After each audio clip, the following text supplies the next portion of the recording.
Let's assume कि आपके पास आपकी बीवी आके ये पूछ रही है बहुत सीरियस वे में कि तुम्हें मैं क्यों पसंद हूं, why do you like me, और आपका जवाब ये हो कि मैं तुम्हें इसलिए चाहता हूं क्योंकि मुझे कोई और पसंद नहीं है, या फिर आपका जवाब ये हो कि आई लाइक यू बिकॉज कोई और मुझे हाँ नहीं बोल रहा है। कैसा लग रहा है? शायद मैंने और आपने ऐसा कॉन्वर्सेशन कभी पहले सुना नहीं है लाइव, इसलिए हम सोच रहे हैं कि ऐसा थोड़ी पॉसिबल है, ऐसा कोई थोड़ी जवाब है, ये तो इम्प्रैक्टिकल है, ये तो फनी है, ये जस्ट एक इमेजिनेशन है। लेकिन what if I tell you कि ये सोसाइटी में एग्जिस्टिंग कॉन्वर्सेशन है, ना कि इस डायरेक्शन में बट कोई और डायरेक्शन में।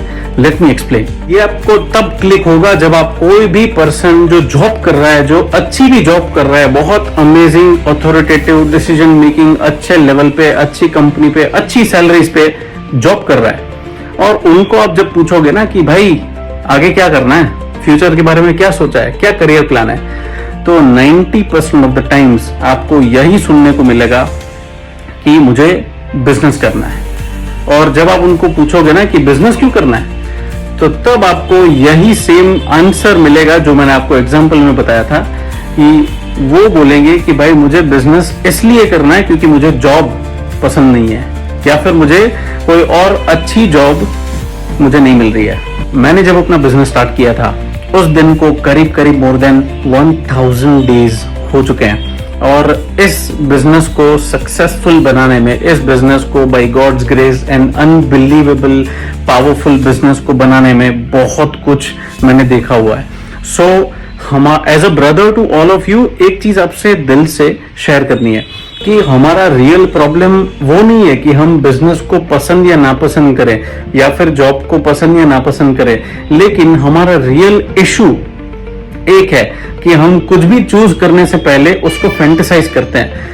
तो जॉब करते करते, जॉब के रास्ते में हम खाली बिजनेस को एज अ फैंटेसी या फिर एज अ ट्रेंड या फिर एज अ फैशन को देखते हुए हम सोच लेते हैं कि हमको बिजनेस करना है। लेकिन बिजनेस में एक्चुअली क्या होने वाला है, real practical thing, what will be the thing, it will happen to us, तो वो हमको इन्फॉर्म्ड होना बहुत जरूरी है।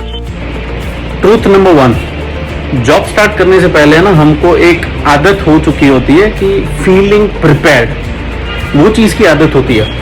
जैसे जॉब में अप्लाई करने के लिए, हम एप्लीकेशंस करने के लिए, इंटरव्यूज के लिए हम बहुत सारी ट्रेनिंग्स लेते हैं, टेक्निकल ट्रेनिंग्स लेते हैं, यूट्यूब में सर्च करते हैं कि इंटरव्यू क्वेश्चंस क्या क्या होने वाले हैं, हम उसका कैसे जवाब देने वाले हैं, उसका लाइव डेमो हम खुद को भी देते हैं, वॉइस रिकॉर्डिंग करते हैं, मिरर के सामने खड़े रह के बोलते हैं कि मेरा एक्सप्रेशंस कहाँ पे जा रहे हैं, टोन्स कैसे जा रहे हैं। तो वो फीलिंग प्रिपेयर्ड वाला जो फैक्टर है ना, वो आपको बिजनेस में कभी भी एंट्री नहीं दे पाएगा।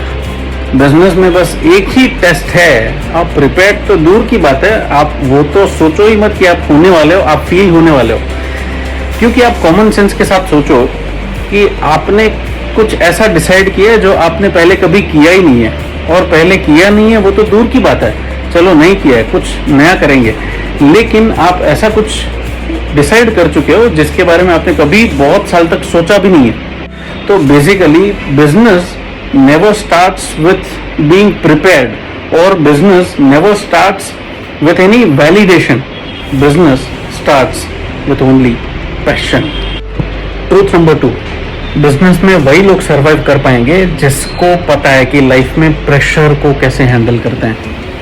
क्योंकि 3 टाइप के मेजर प्रेशर्स आपके बिजनेस की जर्नी में स्पीड ब्रेकर्स का रोल प्ले करने वाले हैं। फर्स्ट नंबर है सोसाइटी प्रेशर, कि भाई आपके जो फैमिली मेंबर्स है ना, वो सोसाइटी में एक इज्जत लेके बैठे हैं, तो क्योंकि आप तो सख्त हो जाने वाले हो, आपको तो अलग ही कोई लेवल का नशा हो जाने वाला है कि भाई आपको पता ही नहीं है, आपको फर्क ही नहीं पड़ता कि लोग आपके बारे में क्या बातें कर रहे हैं, क्या सोच रहे हैं। लेकिन आपके जो पेरेंट्स है वो एवरी सिंगल डे सोसाइटी के क्वेश्चंस को आंसर कर रहे हैं।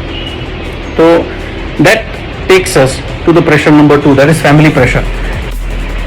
फैमिली को आपका आउटपुट दिखना एक टाइम पे बहुत जरूरी बन जाता है, क्योंकि आपके साथ कौन काम में जुड़ रहे हैं, आपके क्लाइंट्स कौन है, आपके स्टाफ कौन है, आपके कलीग्स कौन है, आपका किस लेवल का अर्निंग्स का काम चल रहा है, किस लेवल के प्रॉफिट्स हैं, और आपका आगे का प्लान क्या है। तो ये जो परफॉर्मेंस प्रेशर जो है ना, वो आपको हैंडल करना बहुत ज़रूरी है। And last but not the least, the biggest one of all of them is your own pressure. ये जो आपका क्रिएट किया हुआ प्रेशर है ना, जो मेंटल मशीन यहाँ पे जो रनिंग मशीन चालू है, उसको कंटिन्यूअसली हैंडल करना, it's very very important and crucial part of your journey. क्योंकि कोई ना कोई पॉइंट पे अनएक्सपेक्टेड चीज़ें बिजनेस में होना बहुत ही नॉर्मल बात है। कोई पॉइंट पे आप खुद को ही क्वेश्चन कर दोगे कि आपने ऐसा क्यों डिसाइड किया। कोई ना कोई पॉइंट पे आपका कोई वेल मेंटेन्ड स्टाफ जो है वो आपसे अलग हो जाएगा। कोई ना कोई पॉइंट पे आपको बिजनेस में कोई रिस्क फैक्टर्स दिखेंगे। कोई ना कोई पॉइंट पे आपका जो टॉप परफॉर्मिंग क्लाइंट है, आपका जो हाई प्रायोरिटी क्लाइंट है, वो आपसे कुछ ना कुछ रीजन से वो अलग हो जाएगा। कोई ना कोई पॉइंट पे आप सब कुछ क्वेश्चन कर दोगे। तो इन शॉर्ट ये जो रनिंग मशीन जो है उसको हैंडल करना, it's the most crucial part, because business is later on a figures game, but business is first of all a mind game. So entrepreneurship वो नहीं है कि कुछ पैसा जमा कर लिया और कुछ टीम हायर कर ली और बाकी का सारा काम खुद ही हैंडल हो जाएगा। बिजनेस इज अबाउट कि भाई जब कुछ भी नहीं होगा ना मेरे पास, तब भी मैं खुद खड़ा होकर कर लूंगा। It's about showing up when no one is watching you work. तो आपको जब भी कुछ बड़ा बिल्ड करना है ना, तो आपको 100 लोग की तालियां की जरूरत नहीं है। तालियां तो बजेगी, बेशुमार बजेगी, आवाज भी होगी, शोर भी होंगे, चर्चे भी होंगे अपने सक्सेस के। लेकिन शुरुआत के लिए खाली 5 लोगों के विश्वास की जरूरत है। उनका साथ हो या ना हो, उनका विश्वास आपके ऊपर सदा होगा। एंड उसमें से एक नाम भगवान का रखना और एक नाम मेरा तो जरूर रखना। I am always there with any one of you, whoever needs anything, any guidance, any field, in anything, then let me know. Goodbye, take care, thank you so much.